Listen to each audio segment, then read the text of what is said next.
Hello, Hi guys, my name is Justin. and I'm Hala. And out of the screen right now is our little baby girl, Alma. And tomorrow she's gonna be 8 weeks old. Yep. I'm gonna tell you a story about our birth. Okay, so as far as the pregnancy goes, it was beautiful. I was getting bigger and bigger by the month and approaching the due date. And I will tell you that maybe about a week before the due date, I was starting to feel things happening in my uterus, some preparation contractions. I knew it wasn't the real deal, but I could. It's very exciting. It was exciting, yeah. Then my due date came and passed. Bless you. And a few days passed. Still, I'd be feeling the preparation contractions, but not the real contractions yet. Until about 4 days after my due date. We were like, oh, is this gonna happen? Like, when is this gonna happen? Yep. We always thought, oh, she'll come early. No, she didn't, but we didn't panic. It was just okay, well, when is she gonna come out? Yeah, we kept getting reminded by the hospital. Yes. After 10 days, you're gonna. We're gonna induce you after 10 days, or just would you like to schedule an induction on your due date? I said no, it's fine. Let's just let her come when she's ready.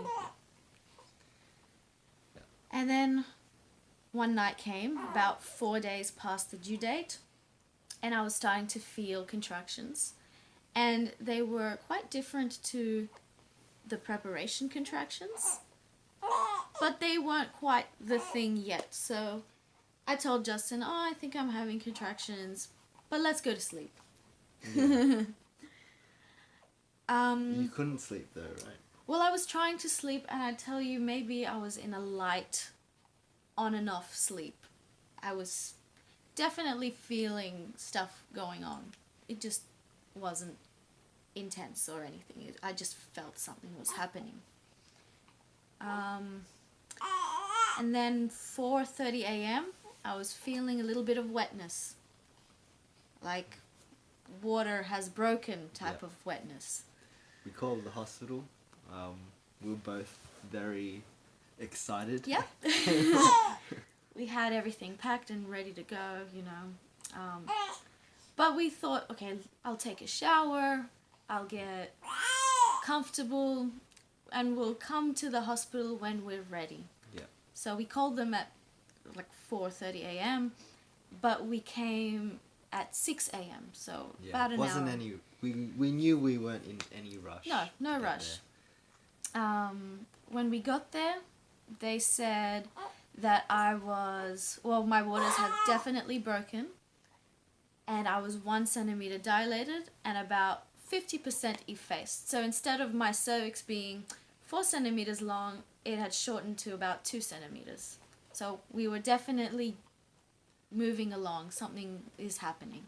Yeah, they told us to come back when we were having 1 minute long contractions with a 1 minute break in between. Yep, or until I couldn't take it anymore.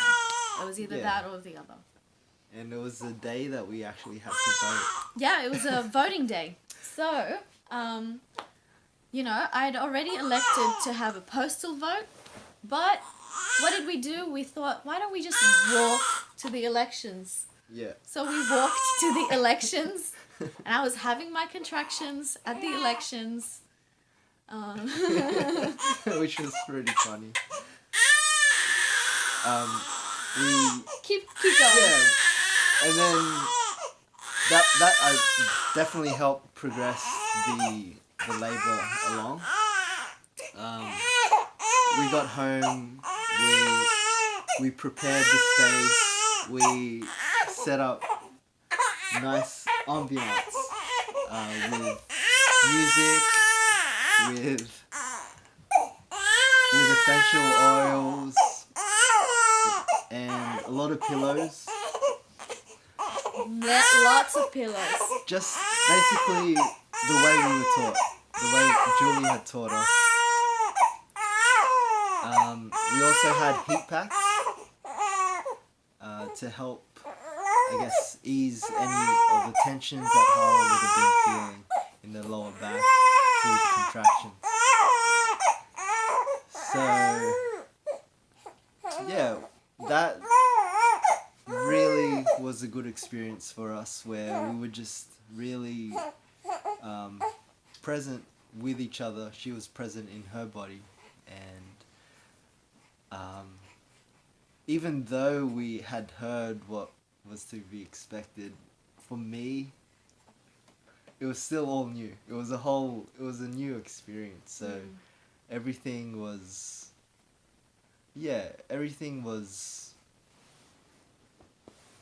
it was great.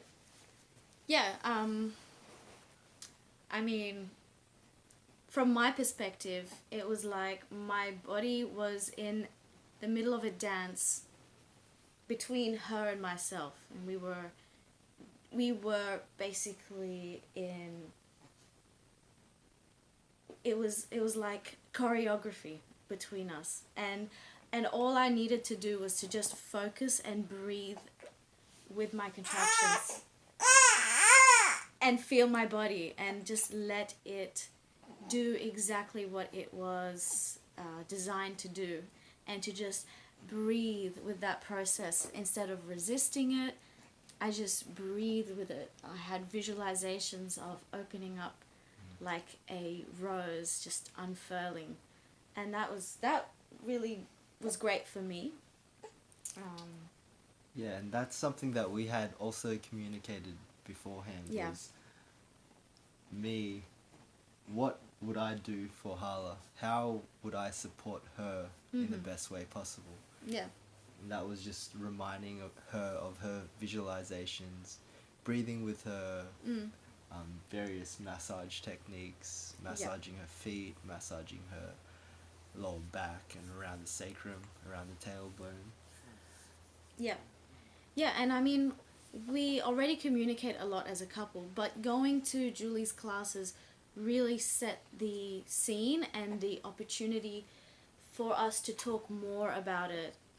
It just really encouraged for us to be on the same page. Yeah. Yeah. It gave us the confidence, both of us. Yeah.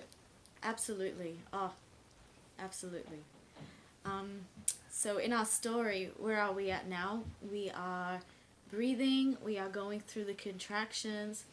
I'd be riding the wave, breathing with it, and then feeling it just come off. And it felt so good to just trust my body and to just surrender and let go. That was amazing. And I don't think I would have really felt so confident to do that had I not been reminded that my body knows what it's doing from coming to these classes. Like, these classes really empowered me, gave me permission to really feel my body and allow it. Amazing. So during the labor, there was one stage, and like, this is how important letting go is. There was one stage where someone said something funny. My mom said something funny, and I just started laughing in the middle of my contractions. I was just laughing and laughing. I couldn't stop laughing. I had tears coming out of my eyes because I was laughing so much. And I have a strong feeling that made me dilate an extra 2 centimeters, like, really quickly. Because when we got to the hospital... Around 6 p.m. Around 6 p.m. So remember, we saw them at 6 a.m. and we came... at 6 a.m. and we came at 6 p.m. on our return. On the same day. Same day. And she was measured at 8 centimeters dilated. Yep. And at that point, we were very excited. Very... Yeah. Yeah, we had opted for a water birth, so the moment I was checked on my dilation, they said, all right, let's get the bath going. Yep. And did you tell them about what we packed for the hospital atmosphere? No, so we had our own lighting set up. We took about 3 strings of fairy light, like long strings. Yep, so that we could turn off the lights and just have those on, and Yeah. a very dim setting, which was Dim, warm glow. Yeah. Very easy, very soothing. So we had lighting.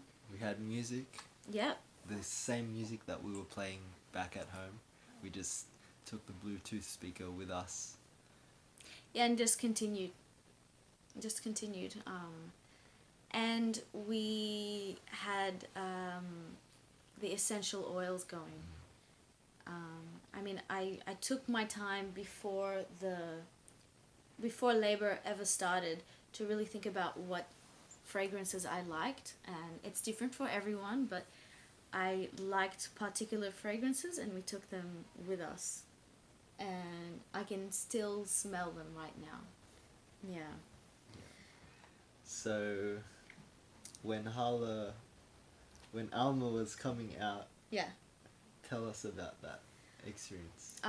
So they said, "Oh, we can see the head," and I couldn't see. We didn't have the mirror. Some people take mirrors with them, and I was thinking about it. I didn't get around to it, but yep, we can see her head. What? Really? And then she came out, and she was immediately placed onto my chest, and she was about to cry. She was like, "Ah!" And then I just started umming, because that's how my breathing technique was going. I, instead of really moaning, I tried to and we'd together. Yeah. It was amazing. It was a good bonding experience. With your wife, with the birthing mother, whoever you are, when you're supporting her, with her, moan with her, just be with her. Yeah, overall it was a beautiful experience. Yeah, and a lot of ups and downs, like tears. contraction waves, lots of laughing. Yeah. And I would do it again in a heartbeat, because when they placed her on my chest, it was so natural. I was always her mum, and she looked at me with her eyes, and it was like, we know each other. And it was just exciting to meet her in the flesh, and vice versa for her to meet us. It was incredible and felt so natural. My advice to soon-to-be fathers is to trust the process. Do what Julie says. Yeah. And listen to Julie. Listen to Julie. And listen to your wife or partner, and just be present with her needs, and just communicate. Keep communicating. I think that's really sound advice. And to the mothers, breathing goes such a long way. And I found that, okay, she was born, but I used the breathing after she was born for those nights where she'd be crying. Just breathe with your baby, hold them. Use the breathing technique all throughout, and it just helps for the process to, it helps you basically to go with the process instead of resisting it, and just makes it so enjoyable. Yeah. Thank you for listening. Yeah, thank you so much.